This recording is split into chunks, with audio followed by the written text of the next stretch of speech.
The 1962 film The Longest Day tells the story of the Allied invasion of Hitler's fortress Europe during the Second World War on June 6, 1944. It was based on the international best-selling book of the same name by Cornelius Ryan. At the time of the Allied invasion of Europe, this man, Gerd von Rundstedt, was in command of German forces in the West.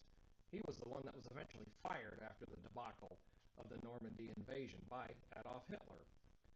Directly under him was this man, Field Marshal Erwin Rommel, also known as the Desert Fox because of his tactics and very wise management of German troops during the North African campaign.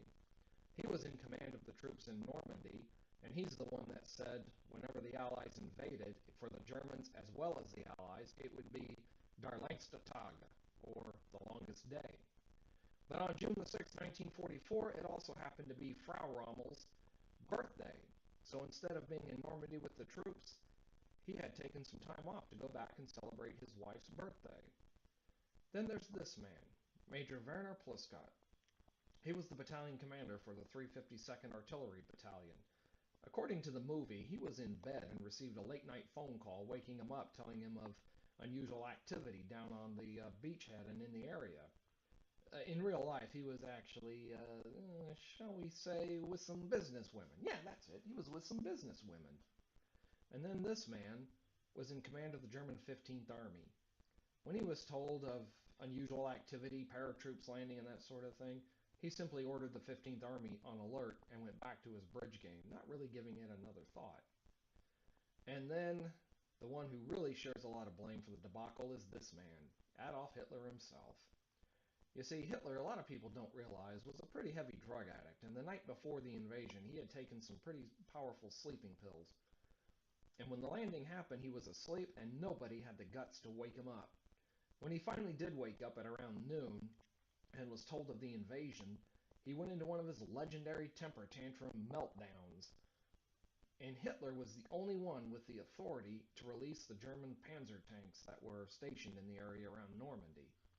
Had somebody woken him up, or had he been awake and ordered those tanks into action, well, who knows, the landing might have been different.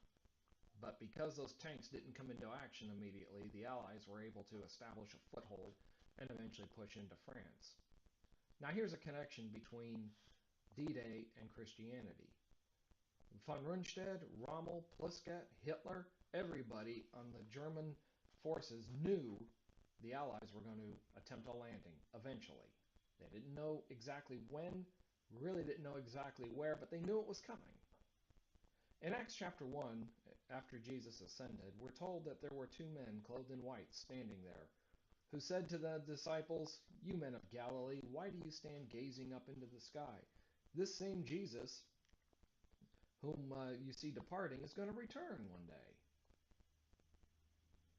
My advice, and what I'm making this video for, is to encourage you not to be like the Germans. Jesus will return. Exactly when? We don't know. But I'd like to encourage you to be ready. And if you want to be sure that you're ready, contact a Church of Christ in your area or email me, 2Timothy4.2.3, and I'll be glad to help you be prepared. Until next time, keep the faith.